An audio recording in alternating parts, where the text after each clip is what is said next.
નમસ્કાર, મુદ્દાની વાત સાથે આપનું સ્વાગત છે। સમય ચાલી રહ્યો છે ચૂંટણીનો, એટલે 8 વાગે આપણે બને ત્યાં સુધી ચૂંટણીઓની ચર્ચા કરતા હોઈએ છીએ કે દિવસભર કયા સમાચારોએ મહત્વના રહ્યા, ઉમેદવારો ક્યારે જાહેર થશે, કયો પક્ષ એ કઈ રણનીતિ બનાવી રહ્યો છે। પરંતુ અત્યારે વોર રૂમમાં સાયરન વાગી ગયું છે અને મહત્વના સમાચાર આવી રહ્યા છે દિલ્હીથી। ગુજરાતના મુખ્યમંત્રી ભૂપેન્દ્ર પટેલ અને ભાજપ અધ્યક્ષ સી.આર. પાટીલે દિલ્હી પહોંચી ગયા છે। દિલ્હીમાં ભાજપ કોર ગ્રુપની બેઠકમાં ભાગ લેવા તેઓ દિલ્હી પહોંચ્યા છે। મુખ્યમંત્રી અને પ્રદેશ પ્રમુખ એ ભાજપ કોર ગ્રુપની બેઠકમાં ભાગ લેશે। ગુજરાતમાં લોકસભાની 4 બેઠક માટે ઉમેદવારોના નામોની જાહેરાત હજી બાકી છે। ગુજરાતની બાકી 4 બેઠકો પર ઉમેદવારના નામની સંભાવના પણ થઈ રહી છે। દિલ્હીમાં ચાલી રહેલી ભારતીય જનતા પાર્ટીની હલચલને લઈને દિલ્હીથી અમારા સહયોગી દેવનાથ જોડાયા છે। સાથે જ ગુજરાતના પાટનગર ગાંધીનગરથી અમારા સહયોગી निकुंज हमारी साथ जुड़ा है। देवनाथ, पिछले कुछ घंटों से 4 बैठकों के लिए महत्वपूर्ण चर्चा दिल्ली में हो रही है। क्या स्ट्रेटजी भाजपा की गुजरात को लेकर, अंतिम जब 4 नाम जाहिर होने वाले हैं तब? किशन, मैं सबसे पहले आपको बताना चाहूंगा कि आज बीजेपी की जो तीसरी लिस्ट आने वाली है उससे पहले कोर ग्रुप की बैठक बुलाई गई थी और सबसे पहले बिहार को लेकर हुआ। बिहार में जिस तरह से सीट शेयरिंग को लेकर चर्चा हुई, बिहार के बाद अभी मौजूदा वक्त में उत्तर प्रदेश को लेकर भी बैठक चल रही है। उत्तर प्रदेश की बैठक जब खत्म हो जाएगी, यानी कि अब से हम कहें कुछ देर बाद गुजरात में जो 4 सीटें बची हैं उम्मीदवारों के नाम को लेकर, उसके बाद गुजरात की बैठक शुरू होगी। हालांकि मुख्यमंत्री भूपेंद्र भाई पटेल और गुजरात के प्रदेश अध्यक्ष बीजेपी के सी.आर. पाटिल करीब 1 घंटे पहले मुख्यालय पहुंच चुके हैं। लेकिन जिस तरह से एक बातें और निकलकर सामने आ रही हैं इन 4 बैठकों को लेकर, जिस तरह से हमने शुरू में भी पहले जिक्र किया था कि जब 15 सीटें के उम्मीदवारों के नाम का खुलासा हुआ था या फिर 11 सीटें जब बाद में उम्मीदवारों के नाम का ऐलान हुआ, तो अब जो 4 सीटें बची हुई हैं, इन 4 सीटों पर आखिर बीजेपी किस नए उम्मीदवार को मौका देना चाहती है या फिर उन्हीं को रिपीट करने वाली है, इन सभी चीजों को लेकर आज देवनाथ, तीसरी बात, यानी कि वो पिछले समय में 4 में से कौन रिपीट होंगे और किसकी टिकट काटनी है, उस पर सारी चर्चा हो रही है। निकुंज, कया जातिगत समीकरणों અને કયા સામાજિક સમીકરણોને મેળવવાનો પ્રયાસ આ 4 બેઠકો પર થઈ રહ્યો છે? કાપવા કે પછી રિપીટ કરવા? અંતિમ ઘડીની મીટિંગો?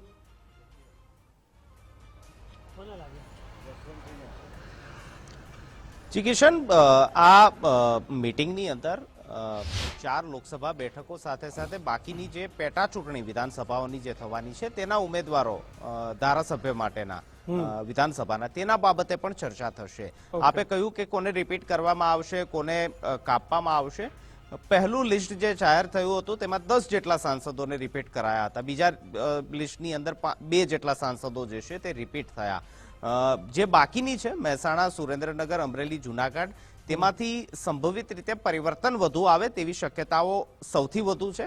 પુનરાવર્તનની શક્યતાઓ ઓછી છે, એટલે કે વધુમાં વધુ સીટો, એટલે કે લગભગ 3 જેટલી સીટો લોકસભાની એવી છે કે જેમાં નો રિપીટેશન આવશે, નવા ઉમેદવારો આવશે। એકાદી સીટની અંદર રિપીટેશન કરવામાં આવે તેવી શક્યતા છે। અને જે પ્રકારે ભાજપના વર્તુળો કહી રહ્યા છે કે સંભવિત રીતે સુરેન્દ્રનગર બેઠક, જ્યાંથી જે સાંસદ છે, મંત્રી પણ છે, તેમને ફરી એકવાર રિપીટ કરવામાં આવે તેવી એક શક્યતા છે। બાકી મહેસાણા, અમરેલી અને જુનાગઢ, ત્યાંથી બીજા કોઈ ઉમેદવારને મેદાને ઉતારવામાં આવે તે પ્રકારની એક શક્યતા જોવાઈ રહી છે। બિલકુલ નિકુંજ, દેવનાથ, આપ બંને અમારી સાથે જોડાયા બદલ આપનો ખૂબ ખૂબ આભાર। તો ફરી એક વખત વોર રૂમનું બઝર વાગી ગયું છે અને મહત્વના સમાચાર, લોકસભાની ચૂંટણીને લઈને સૌથી મોટા સમાચાર, લોકસભાની ચૂંટણીને લઈને આ સૌથી મોટા સમાચાર। ટૂંક સમયની અંદર ભાજપે પોતાના બાકીના ઉમેદવાર જાહેર કરી શકે છે। લોકસભાની 4 અને વિધાનસભામાં ખાલી પડેલી 5 બેઠકોના નામ એ જાહેર થશે। લોકસભાની બાકી 4 બેઠકો પૈકી 2 ટિકિટો મહિલાને મળશે। અમરેલી અને મહેસાણા બેઠક પર મહિલા ઉમેદવારને ભારતીય જનતા પાર્ટી મેદાને ઉતારશે। 4 બેઠકોમાં ભારતીય જનતા પાર્ટીનું મંથન ચાલુ। મહેસાણામાં કડવા પાટીદારની પસંદગી થઈ શકે છે। જિલ્લા પંચાયતના પ્રમુખ તૃષા પટેલનું નામ ચર્ચામાં, ભાવનાબેન ગોંડલિયાનું નામ ચર્ચામાં, અમરેલીમાં પૂર્વ એમએલએ બાવકુ ઉઘાડ અને ભરત કાનાબારનું નામ ચર્ચામાં. નાયબ દંડક કૌશિક વેકરિયા, મુકેશ સંઘાણી પણ મુખ્ય દાવેદાર. જૂનાગઢમાં ગીતાબેન માલમ અને કિરીટ પટેલના નામ ચર્ચામાં. વર્તમાન સાંસદ રાજેશ ચુડાસમાને રિપીટ કરાય તેવી પણ સંભાવના. સુરેન્દ્રનગરમાં વર્તમાન સાંસદ મહેન્દ્ર મુંજપરા રિપીટ થવાની શક્યતા. સુરેન્દ્રનગરમાં પ્રકાશ वोरमाराનું પણ नाम चर्चा में. देवनाथ पांडे हमारे साथ जुड़ चुके हैं दिल्ली से. देवनाथ, कब तक ये जो गुजरात को लेके जो पूरा पेच फंसा हुआ है, जो इलेक्शन होने वाला है संसद का और साथों साथ जो जहां पे पेटा चुनाव होने वाले हैं, किस तरह का कब तक ये जो भाजपा की जो लिस्ट है वो कब तक आ सकती है गुजरात को लेके? किशन, मैं आपको बताऊं तो आज जब देर रात ये बैठक शुरू होगी आपसे कुछ देर बाद, तो बैठक लंबी भी चल सकती है और ये भी तय मानकर चलिए कि कल भी बीजेपी कोर कमेटी की बैठक चलेगी, यानी 2 दिनों तक ये बैठक चलेगी। और बीजेपी की तीसरी लिस्ट जो आने वाली है उसमें इन सभी सीटों पर जिनमें हम शुरू से पहली लिस्ट से चर्चा कर रहे हैं, यानी तीसरे बैठक में तीसरी लिस्ट में उन सभी सीटों पर ऐलान हो जाएगा। लेकिन उससे पहले मेरे साथ कुछ परिवार है, इनसे हम बात करने की कोशिश करेंगे। चुनावी माहौल है किशन, और इस वक्त मैं दिल्ली में ही मौजूद हूँ। मेरे साथ कुछ परिवार है, इनसे बात करेंगे, नब्ज टटोलने की कोशिश करेंगे। क्या नाम है सर आपका? रजनीश नाम है। रजनीश जी, कैसा माहौल है चुनाव का? मोदी जी के फेवर में बहुत अच्छा है जी। दिल्ली में कैसे देख रहे हैं? दिल्ली में 6 और 1 का मुकाबला है। 1 तो आम आदमी और 6 बीजेपी है। अच्छा, एक आम आदमी आप मान रहे हैं, कौन सी सीट मान रहे हैं? जो रिजर्व सीट है बाहरी दिल्ली की। अच्छा, बाहरी दिल्ली की मान रहे हैं कि आम आदमी पार्टी की? जी हाँ। अच्छा मैम, क्या नाम है आपका? रचना। क्या देख रही है दिल्ली में अब इस बार कौन? बीजेपी लग रही है इस बार। लग रहा है कि हाँ इस बार बीजेपी आ सकती है। लग रहा है इस बार, ऐसा कॉन्फिडेंस क्यों है आप? क्योंकि अब एक तो काफी टाइम से चल रहा है। आप देवनाथ आप हमारे से जुड़े रहिए, लेकिन આપણી સાથે વાત કરવા ખાસ મહેમાનો પણ આપણા ચર્ચામાં જોડાયા છે, તો એમનું પણ આપણે પહેલા સ્વાગત કરી લઈએ આજની ચર્ચામાં. આજની ચર્ચામાં આપણી સાથે તમામ રાજેન્દ્ર રાવલ આપણી સાથે જોડાયા છે, રાજકીય વિશ્લેષક શિરીષ કાશીકર સાહેબ આપણી સાથે જોડાયા છે. રાજેન્દ્રભાઈ, શિરીષભાઈ, બંનેનું ખૂબ ખૂબ સ્વાગત કરું છું. સાથે જ લોકસભાના લાઈવ સ્ટુડિયોથી સહયોગી ઉમંગ પણ જોડાયા છે. તમામ પાસે આજે ચર્ચા કરીશું. સૌથી પહેલા શિરીષભાઈ, કઈ રીતે જોઈ રહ્યા છો? ભાજપે માહોલ પણ સારો છે, જીતવાની પણ શક્યતાઓ છે, બધી જ પરિસ્થિતિઓ એ ભાજપ માટે એકદમ અનુકૂળ અને બરોબર છે. એમ છતાં પણ એકદમ છાંટીને નામો આવી રહ્યા છે, ચાહે 5 વિધાનસભા હોય કે પછી હજી 4 લોકસભાના નામો હોય. સ્ટ્રેટર્જીને તમે કેવી રીતે જોઈ રહ્યા છો ભારતીય જનતા પાર્ટીની? જો એક વસ્તુને સમજી લઈએ કે કોઈ પણ પક્ષ જીતવા માટે ગમે એટલો કોન્ફિડન્ટ હોય, પછી ભારતીય જનતા પાર્ટી હોય, કોંગ્રેસ હોય, આમ આદમી પાર્ટી હોય, કેટલીક બાબતોના કેટલાક સમીકરણોને તો એટલે રાજનૈતિક સમીકરણો જે છે એ દરેક પક્ષે ધ્યાનમાં લેવા જ પડતા હોય છે. પણ આ વખતની ચૂંટણી ભારતીય જનતા પાર્ટી માટે થોડી અલગ રીતે હું મહત્વની જોઉં છું. 2 ટર્મ તો ઓલરેડી આ સરકારની થઈ ગઈ છે અને ત્રીજી ટર્મ તરફ જાય એવી પૂરી સંભાવના છે. એવામાં એક બીજું જે મહત્વનું પાસું છે જેના ઉપર આપણે ભાગ્યે ચર્ચા કરીએ છીએ એ છે કે નાઉ વોટ નેક્સ્ટ. બરોબર છે, ભારતીય જનતા પાર્ટીને હજુ આવનારા સમયમાં કેન્દ્રની અંદર ભાજપ અહીંયા તો છે જ, પણ કેન્દ્રમાં હજુ લાંબો સમય રહેવું હોય તો હવે એની એક નેક્સ્ટ કેડર જે છે એ તૈયાર થવી જોઈએ.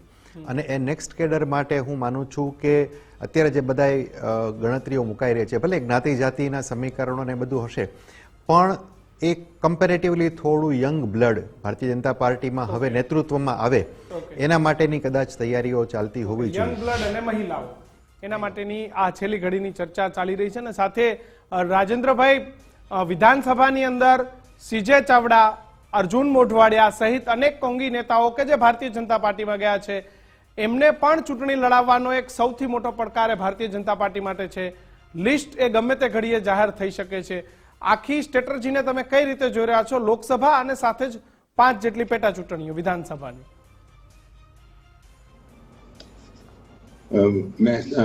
લોકસભાની 4 અને વિધાનસભાની પેટા ચૂંટણી. હવે જે ધારાસભ્યોએ રાજીનામા આપી અને પછી બીજેપીમાં જોડાયા છે, એમને જો ફરી ટિકિટ આપશે તો લોકસભાની ચૂંટણી અને વિધાનસભાની ચૂંટણી વચ્ચે ઘણો બધો ફરક હોય છે. બિલકુલ. વિધાનસભાની ચૂંટણી સ્થાનિક જાતિ, ધર્મ, મિત્ર મંડળ અને પોતાની સામાજિક ઇમેજ કામ કરે.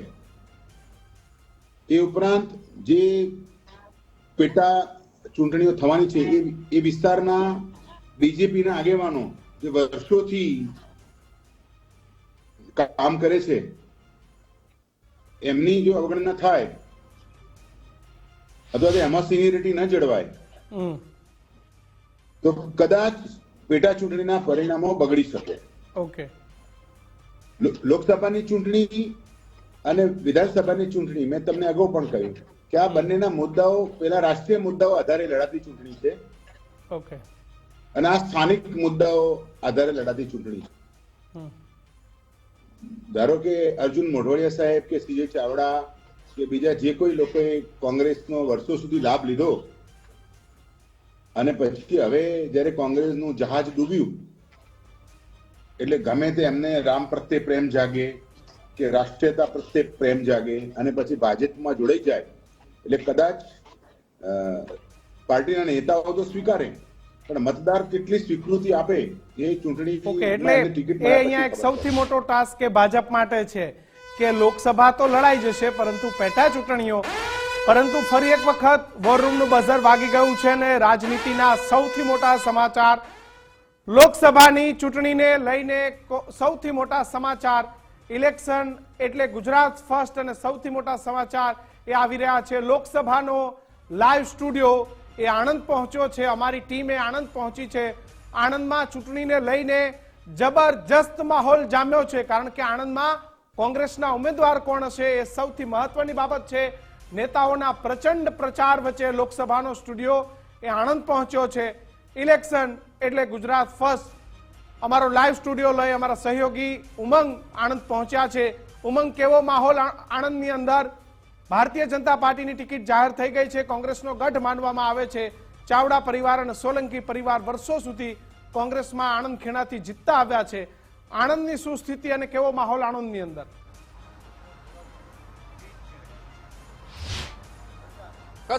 કિશન, આપે જેમ કહ્યું એમ કે ઇલેક્શન સૌથી પ્રથમ સચોટ માહિતી એટલે ગુજરાત ફર્સ્ટ, અને એ જ ગુજરાત ફર્સ્ટ ઉપરથી જ જે નેતાઓ છે પોતાની પ્રતિક્રિયા, લોકો છે પોતાની પ્રતિક્રિયા, ઉમેદવારો પોતાની પ્રતિક્રિયા આપી રહ્યા છે અને એ જ લાઈવ સ્ટુડિયો લઈને આજે ગુજરાત ફર્સ્ટ ટીટી પહોંચી છે આણંદ ખાતે. એ આણંદ કે જ્યાં સરદાર વલ્લભભાઈ પટેલ એ નેતૃત્વ ગુજરાતને મળ્યું હતું. એ આણંદ કે જ્યાંથી અત્યારે અમૂલ ડેરી છે એ ચાલી રહી છે અને એ આણંદ કે જ્યાં શિક્ષણનું વિદ્યાધામ પણ આવેલું છે. એ આણંદ વાસીઓ પાસેથી અલગ અલગ ફિલ્ડમાંથી આપણી સાથે વકીલ છે, સાથે જ શિક્ષક છે અને સાથે એન્જિનિયરિંગ કક્ષાના જે વ્યક્તિઓ છે એ પણ આપણી સાથે જોડાયા છે. તેમની પ્રતિક્રિયાઓ લઈએ કે આખરે આ જે ચૂંટણી ચાલી રહી છે, ચૂંટણી જે આવવાની છે એને લઈને કેટલો ઉત્સાહ અને સાથે જ શું અપેક્ષાઓ છે.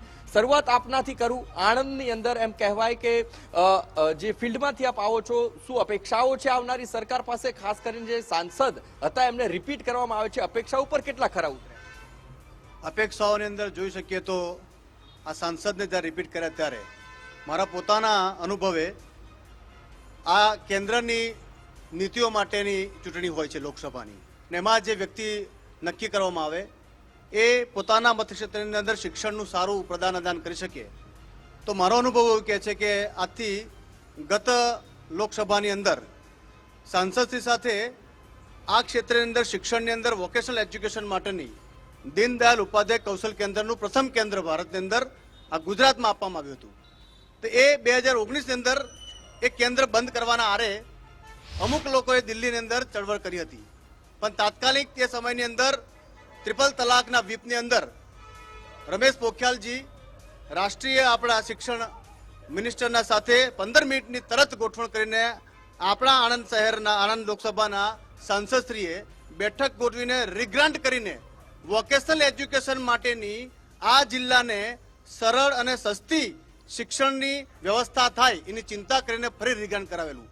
મારો મત એવો કહે છે કે આવા વ્યક્તિઓને રિપીટ કરવી અને કરીને આ પ્રજાલક્ષી કામ કર્યું છે એનો અમને ગર્વ પણ છે, અનુભવ છે અને આ વ્યક્તિ આવનાર 5 વર્ષમાં પણ ખૂબ અદ્ભુત કામ કરશે એની અમને ખ્યાલ છે. આપ એન્જિનિયરિંગ ક્ષેત્રમાંથી આવો છો, કેવો અનુભવ રહ્યો છે સાંસદ સાથેનો? શું અપેક્ષાઓ છે, શું આશાઓ આવનારી સરકાર પાસે આપ ઈચ્છી રહ્યા છો? આવનારી સરકાર પાસે અપેક્ષાઓ તો એવી છે કે આનો વિકાસ થાય અને ચોક્કસપણે આપણા સાંસદ શ્રી મિતેશભાઈ એનો વિકાસ કરી રહ્યા છે. બીજી વાત રહી કે લોકપ્રતિનિધિને મળવાની, તો વિદ્યાર્થીઓને માટે તેઓ હર હંમેશ તૈયાર રહે છે અને એમને વિદ્યાર્થીઓને લઈને એમની સાથે જઈએ પણ છે. તેઓ ખૂબ જ ગંભીરતાથી અને ખૂબ જ સચોટ માર્ગદર્શન વિદ્યાર્થીઓને આપે છે. એ બાબતનો અમને ગર્વ છે. આપની દ્રષ્ટિએ જે રીતે આણંદના વિકાસની વાત કરીએ, આણંદના ડેવલપમેન્ટની વાત કરીએ, તો આપને પ્રથમ દ્રષ્ટિએ શું લાગી રહ્યું છે અને જો ફરીથી મિતેશભાઈ આવે તો એમની પાસેથી શું અપેક્ષાઓ? અત્યારે જે આણંદને જરૂરિયાત પૂરતું હતું કે રોડ કનેક્ટિવિટી, હું આર્કિટેક્ચર દ્રષ્ટિએ કહું તો રોડ કનેક્ટિવિટી પ્લાનિંગથી પરફેક્ટ કરી છે. સાથે સાથે જ આણંદ મોડર્ન રેલવે સ્ટેશન બને છે. ત્યારબાદ સિવિલ હોસ્પિટલનું નિર્માણ થઈ રહ્યું છે. આમ તો કામ પરફેક્ટ છે. આપ કઈ ફિલ્ડથી બિલોંગ કરો છો ને આપની ફિલ્ડની જો વાત કરીએ તો એ ફિલ્ડની અંદર કેવી અપેક્ષાઓથી, ત્રુટીઓથી જે પૂરી થઈને હજી પણ ક્યાંક ત્રુટીઓ છે અને અનુકૂળતા પ્રમાણે એને પૂરી કરી શકાય? હું એક વિદ્યાર્થી છું સરદાર પટેલ યુનિવર્સિટીમાંથી. અમારી મેઇન પહેલાં તો વિષય એ હતો કે બસોની કનેક્ટિવિટી.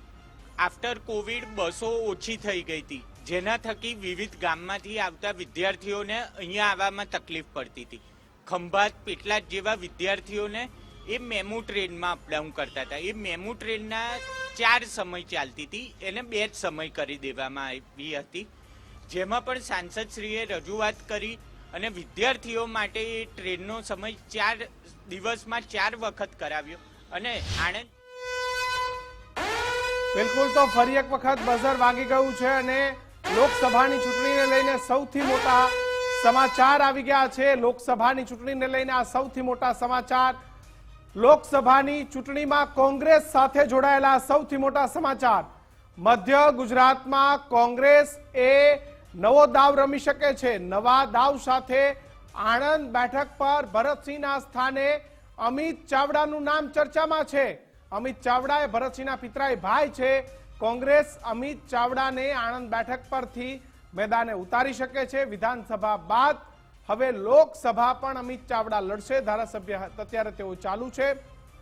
ખેડા બેઠકથી કોંગ્રેસ દેવુસિંહની સામે એ કાળુસિંહ ડાભી પૂર્વ ધારાસભ્ય કપડવંજને મેદાને ઉતારી શકે છે. અમિત ચાવડા અને કાળુસિંહ ડાભી એમ 2 ઓબીસી ઉમેદવારોને કોંગ્રેસે મેદાને ઉતારી શકે છે. અમિત ચાવડા ગઈ વખતે ખેડા બેઠક લડવાની ના પાડી હતી. જોકે આ વખતે આણંદ બેઠક લડવા માટે વિપક્ષ નેતા અમિત ચાવડા તૈયાર છે. શું કહેશો સાહેબ, કેવી રીતે જોઈ રહ્યા છો? શિશ્રેકર સાહેબ, આખી ઘટના છે, કેવી રીતે જોઈ રહ્યા છો તમે? કારણ કે અમિત ચાવડા એ હવે ભરતસિંહ સોલંકીની જગ્યાએ લડવા માટે તૈયાર છે. આણંદ ખેડાનો ઇતિહાસ જાણો છો આપ કે વર્ષો સુધી ત્યાં કોંગ્રેસનું એ મહત્વનું સ્થાન એ આણંદ ખેડા જિલ્લા બેઠક પર રહ્યું. કોંગ્રેસ એક સમય કોંગ્રેસનો એક ગઢ ગણી શકાય એવી બેઠક હતી, લોકસભાની બેઠક. છેલ્લે 2009માં ભરતસિંહ સોલંકી જીતેલા, પછી 2014 અને 2019માં ઉત્તરોત્તર ભારતીય જનતા પાર્ટીના જે ઉમેદવારો છે એ સાંસદ સભ્ય બન્યા હતા. હમણાં હું એ જ જોતો હતો કે ગયા વખતે મિતેશભાઈ છે એ ભાજપના સાંસદ જે છે 1,97,000ની લીડથી જીત્યા છે. It's a big lead, right? તો આ કોંગ્રેસના ગઢમાં ભરતસિંહ સોલંકી એક્ઝેક્ટલી. તો એટલે અમિતભાઈ ચાવડા માટે પણ આ એટલું સરળ નહીં હોય. અમિતભાઈ નહીં, કોઈ પણ કોંગ્રેસના કોઈ પણ ઉમેદવાર ત્યાં હશે, પછી ખેડામાં હોય કે આણંદમાં, બંને જગ્યાએ એમના માટે એટલું ઇઝી નહીં હોય. કારણ કે દેવુસિંહની તો એના કરતાં પણ વધારે લીડ છે. હા, એ જે પોકેટમાં એ પોતે સ્ટ્રોંગ હોય, એમનો પોતાનો એક પોલિટિકલ હોલ્ડ હોય, એ સિવાયના બાકીના વિસ્તારોમાં એમને બહુ મહેનત કરવી પડશે. તો એ આ લીડ જે છે એ થોડી ઓછી કરી શકે. અધરવાઇઝ કોંગ્રેસ માટે હજુ પણ ત્યાં કપરા ચઢાણ છે. એક મજબૂત જે દાવ રમવો જોઈએ કોંગ્રેસે, એ મજબૂત દાવ એ કોંગ્રેસ ત્યાં રમવા જઈ રહ્યું છે. કારણ કે જો એકદમ કોઈને પણ ટિકિટ આપી દેવામાં આવે તો ત્યાં પછી ફાઇટ નથી રહેતી. કાશીકર સાહેબ, એને એ ફાઇટ અમિત ચાવડા આપી શકે, એ મેસેજ કોંગ્રેસ આપી શકે અને એ ઉમેદવાર એ કોંગ્રેસ આપી શકે. ના, બિલકુલ. અમિતભાઈ એક ક્રેડિબલ નામ છે કોંગ્રેસમાં અત્યારે અને એ ફાઇટ આપી શકે એવી વ્યક્તિ છે, એમાં કોઈ પ્રશ્ન જ નથી. પરંતુ એ સારું છે કે એમની પાસે બીજું એક પ્લેટફોર્મ તૈયાર છે. અધરવાઇઝ એવું થાય કે લોકસભાની ચૂંટણીમાં તમે હારી જાઓ એટલે ઘણા બધા લોકો સાથે એવું થાય છે કે ચૂંટણી હારી જાય પછી એની કરિયર જે છે અસ્તાચળ તરફ જતી રહે. બટ અમિતભાઈના કેસમાં એવું થવાની સંભાવના ઓછી છે. ચોક્કસપણે એમને જો ઉતારવાની હોય કોંગ્રેસ તો એનો મતલબ એ છે તમે જે કહ્યું એ પ્રમાણે કે કોંગ્રેસ એવો સંકેત આપવા માંગે છે કે અમે પણ આ બેઠક ઉપર પૂરેપૂરા લડવા માટે તૈયાર છીએ. બિલકુલ, અને એ જ મેસેજ માટે થઈ અને કદાચ એ પ્રયત્ન થઈ રહ્યા છે, એમાં કોઈ મિલમેક નથી અને એટલા માટે થઈને કોંગ્રેસ ફરી એક વખત બઝર વાગી ગયું છે. અને સૌથી મોટા સમાચાર ચૂંટણીને લઈને સૌથી મોટા સમાચાર કોંગ્રેસના ઉમેદવારોને લઈને દિલ્હીમાં મંથન ચાલી રહ્યું છે. આવતીકાલ સુધીમાં કોંગ્રેસની યાદી જાહેર થશે. ગુજરાતમાં અત્યાર સુધીમાં 7 નામ જાહેર થઈ ચૂક્યા છે. અન્ય ઉમેદવારોના નામને લઈને પણ મંથન ચાલી રહ્યું છે. અત્યાર સુધીમાં કોંગ્રેસે દેશમાં 82 ઉમેદવાર જાહેર કરી ચૂકી છે. આવતીકાલે ચૂંટણી ઢંઢેરાને લઈને બેઠક મળશે. 25 ગેરંટી અને 5 ન્યાયનો ઢંઢેરામાં ઉલ્લેખ થશે. सहयोगी देवनाथ पांडे हमारे साथ जुड़ चुके हैं. देवनाथ, कल तक कांग्रेस की भी लिस्ट जाहिर हो सकती है. कितने नाम इस लिस्ट में हो गए और क्या कांग्रेस की रणनीति? देखिए किशन, हम कांग्रेस की बात करें तो कांग्रेस भी लोकसभा चुनाव के मद्देनजर लगातार बैठकों का दौर कर रही है. अभी तक राहुल गांधी भारत जोड़ो न्याय यात्रा में लगातार बाहर थे. राहुल गांधी की जब भारत जोड़ो न्याय यात्रा की समाप्ति हो गई तो अब फिर से कांग्रेस मुख्यालय 24 अकबर रोड में बैठकों का दौर चल रहा है. आज भी बैठक चल रही है और कल कांग्रेस की सीईसी की बैठक होने वाली है. जाहिर है कल ही कांग्रेस की तीसरी लिस्ट निकलकर सामने आ सकती है. लेकिन देखें कल का समय, कल की तारीख बहुत अहम भी देखी जा रही है. एक तरफ बीजेपी में कोर कमेटी की बैठक, दूसरी तरफ कांग्रेस में सीईसी की बैठक. हालांकि कांग्रेस जिस दिन सीईसी की बैठक करती है, अभी तक हमने जो पहली और दूसरी लिस्ट में देखा उस दिन यादी जाहिरात नहीं करती है. लेकिन कहीं ना कहीं अब राहुल गांधी की मौजूदगी इस बैठक में जब रहेगी तो इसमें बदलाव देखने को मिल सकता है. दूसरा ये भी देखा जा रहा है कि पहले और दूसरे लिस्ट में हमने देखा कांग्रेस ने इतने उम्मीदवारों की लिस्ट बीजेपी की तरह नहीं जारी की. आप जुड़े रहिए, आप जुड़े रहिए. रावल साहब, कांग्रेस भले स्थितिમાં ના હોય કે કોઈને એવું લાગે કે કોંગ્રેસનો પવન નથી, હવા નથી, પરંતુ કોંગ્રેસ પણ ખૂબ છાંટીને ઉમેદવારોના નામ જાહેર કરી રહી છે. એકદમ અભ્યાસ કોંગ્રેસમાં પણ થઈ રહ્યો છે. તમને ક્યાંય કોંગ્રેસની સ્ટ્રેટેજી દેખાઈ રહી છે આખી વાતમાં? કોંગ્રેસને કેવી રીતે જોઈ રહ્યા છો આ ચૂંટણીમાં તમે? સ્ટ્રેટેજી નક્કી કરવાનું કામ સ્થાનિક પ્રાદેશિક જે પક્ષના નેતાઓનું છે. બરાબર, આપણે અત્યારની પરિસ્થિતિ આપણે કાશીગરભાઈ એક જૂની વાત યાદ કરીએ તો સુચેતા કૃપલાણી એમ કહેલું, સુચેતા કૃપલાણી જી, અને એક વિખ્યાત પત્રકાર ગિરિલાલ જૈન, ઓકે, કે લોકસભાના ઉમેદવારોની સજ્જતા અને ક્ષમતા રાષ્ટ્રીય પ્રશ્નો પર ચર્ચા વિચારણા કરી શકે એવી હોવી જોઈએ. કોંગ્રેસ અને ભાજપ બંને જે ઉમેદવારોની પસંદગી કરે છે એમાં ક્યાંક ને ક્યાંક જાતિવાદ છે, ક્યાંક ને ક્યાંક જીતવાની ખ્વાહિશ છે. એટલે તમે જે મને પૂછ્યું કે કોંગ્રેસ, તો કોંગ્રેસ 2-4 સીટો ઉપર કદાચ આમાં સફળ રહી છે. એક તો બનાસકાંઠામાં જ્ઞાનીબેન ચૌધરીની અને આ ભાઈ છે અમિત ચાવડાની. બાકી હવે 2014 પછી જે 1952ની ચૂંટણી થયેલી અને અત્યારે જે ચૂંટણી થઈ રહી છે એની વચ્ચે ઘણી બધી ગણમથલો થઈ રહી છે. એટલે શરૂઆતમાં જયારે આપણે વાત કરી કાશીકરભાઈએ કે ભાઈ હવે પછી શું, નેક્સ્ટ કેડર શું, તો કોંગ્રેસ મજબૂતાઈથી નેક્સ્ટ કેડર ઉભી કરવા માટે હજુ થોડી મથામણ કરશે તો ક્યારે કોઈ પક્ષનું વિસર્જન થતું નથી. હા, એમાંથી હલચલ થાય, આરામ થાય, વિસર્જન નથી થતું. એના તો ફરી એક વખત બઝર વાગી ગયું છે અને લોકસભાની ચૂંટણીને લઈને સૌથી મોટા સમાચાર સૌરાષ્ટ્રના પાટનગર રાજકોટથી આવી રહ્યા છે. રાજકોટ લોકસભાની ચૂંટણી માટે કોંગ્રેસ એ ઉમેદવારની શોધમાં લાગી છે. રાજકોટ કોંગ્રેસમાંથી ઉમેદવાર માટે અનેક નામોની ચર્ચા થઈ રહી છે. વિક્રમ સોરાણીનું નામ ચર્ચાતા અનેક લોકોમાં નારાજગી. લલિત કગથરા, ડોક્ટર હેમાંગ વસાવાડા, હિતેશ વોરાનું નામ પણ ચર્ચામાં. ભાજપે પરસોત્તમ રૂપાલા સામે કોંગ્રેસે કોને મેદાનમાં ઉતારશે સૌથી મોટો પ્રશ્ન. આયાતી ઉમેદવારને લઈને પણ કોંગ્રેસમાં ઉકળતો ચરુ. સ્થાનિક ઉમેદવારને ટિકિટ આપવાની માંગ થઈ રહી છે. સંવાદદાતા ગૌતમ અમારી સાથે જોડાયા છે. ગૌતમ, રાજકોટના ઉમેદવારને લઈ અને કોંગ્રેસમાં ક્યાંક મથામણ?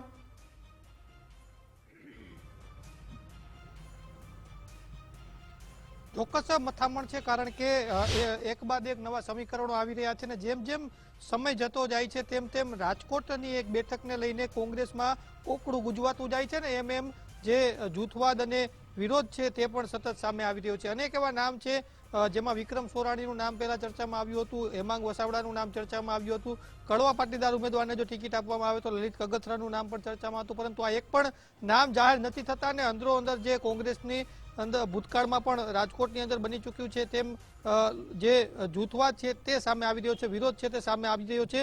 અને અત્યારે અમે કેશોદ ખાતે છીએ કે જ્યાં પોરબંદર જે લોકસભા બેઠક છે ત્યાંથી જે જનતા છે અહીંની તે આપણી સાથે જોડાય છે. આ એવી સીટ છે કે જ્યાં જે મહાત્મા ગાંધીનું જન્મસ્થળ એટલે કે પોરબંદર છે અને આ લોકસભા બેઠકના જે લોકો છે તેમનો આપણે મત જાણીશું. ચૂંટણી આવી ગઈ છે, ઉમેદવાર પણ અહીંયા તો બંને જાહેર થઈ ગયા છે ભાજપ અને કોંગ્રેસના. કેવો માહોલ જુઓ છો ને કેવા પ્રશ્નોને આપ ચૂંટણીમાં મતદાન સમયે લેશો? ભારત એક વિકસિત રાષ્ટ્ર તરફ આગળ વધી રહ્યું છે, કૂદકે ને ભૂસકે વિકાસ થઈ રહ્યો છે અને એમાંય ખાસ કરીને પોરબંદર લોકસભા મત વિસ્તાર અને કેશોદમાં ભારતના સ્વાસ્થ્ય મંત્રી આ નેતૃત્વ કરવા જઈ રહ્યા છે. ત્યારે કેશોદના લોકોની અપેક્ષા વધશે જ. મારો જે પ્રશ્ન છે હું રજૂઆત કરીશ કે કેશોદની અંદર જે એરપોર્ટ છે એ એરપોર્ટમાં જો સુવિધાઓ થાય, ડોમેસ્ટિક ફ્લાઇટો વધે તો સાથે કેશોદનો વિકાસ, સાથે સાથે જુનાગઢ, પોરબંદર, સોમનાથ અને ગિરનારનો પણ વિકાસ થશે. ગૌતમ, આપ અમારી સાથે જોડાયા, ફરી આપની પાસે આવીશું, પરંતુ આલાપ જોડાયા બદલ આપનો આભાર. તો તમામ જગ્યાએ ગુજરાત ફર્સ્ટની ટીમ એ અલગ અલગ જગ્યાએથી લોકોના અભિપ્રાય લઈ રહી છે. રાવલ સાહેબ, આપની પાસે આવવા માંગીશ. બંને પાર્ટી એ છેલ્લી ઘડીએ ઉમેદવારોને લઈ અને સતત મથામણ, કઈ ચર્ચાઓ અને શું લાગી રહ્યું છે બંને પાર્ટીની સ્ટ્રેટેજી પર? હજુ તો આ ઉમેદવારોની પસંદગીની પ્રક્રિયા થાય છે. જ્યારે ચૂંટણીનો પ્રચાર શરૂ થશે ત્યારે બરાબર ઉમેદવારોની જે પસંદગી કરેલી છે અને એમની વિચારધારા શું છે, એમનો એજન્ડા શું છે, એમનું શ્વેતપત્ર શું છે, એ જોયા પછી હવે પહેલા જેવું તો છે નહીં કે ભાઈ કોઈ એક માસ કે ગામનો કોઈ એક આગેવાન કે એટલે બધા મત આપી દે. હવે તો સોશિયલ મીડિયા પ્રચાર અને નાનામાં નાનો માણસ જાગી ગયો છે. ખબર પડી ગઈ છે કે ભાઈ આ 5 વર્ષે આપણી પાસે આવે છે અને વિકાસની વાતો કરીને ચાલ્યા જાય છે. વાસ્તવમાં જે પ્રોપેગેન્ડા થઈ રહ્યો છે અને જમીન ઉપર આનું કઈ કામ થયું છે એનું સર્વગ્રાહી મૂલ્યાંકનનો અધિકાર મતદારનો છે અને મતદારી કરશે. ભારતીય મતદાર હવે બિલકુલ પુખ્ત ઉંમરનો છે. એટલે આપણી વાત, મારી વાત અધૂરી રહી કે એટલે એ મતદાર હવે હોશિયાર થઈ ગયો છે. શિરીષભાઈ, મતદાર ઘણો હોશિયાર થઈ ગયો છે.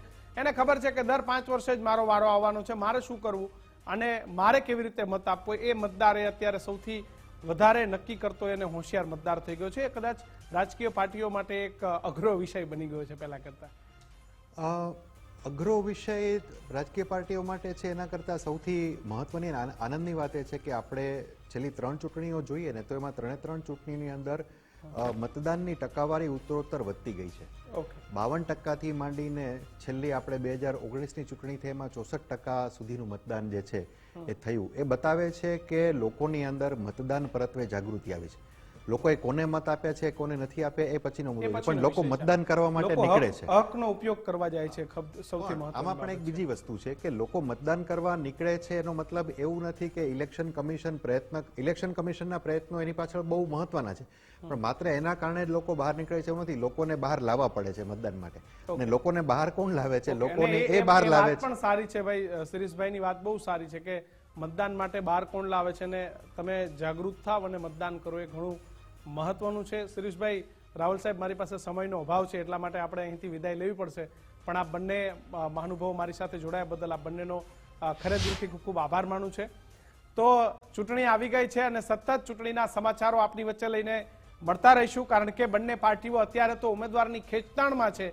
ઉમેદવારોની ખેંચતાણ પૂર્ણ થયા બાદ પાર્ટીઓ એ ફરી વાયદાઓમાં લાગી જશે, ફરી ચૂંટણી પ્રચારમાં લાગી જશે અને છેક પરિણામ સુધી આ જ રીતે ચૂંટણીઓની વાતો કરતા રહીશું. પરંતુ હાલ સમય થયો છે એ વિદાય લેવાનો. વધુ સમાચારો માટે આપ જોતા રહો ગુજરાત ફર્સ્ટ. મને આપશો રજા. નમસ્કાર.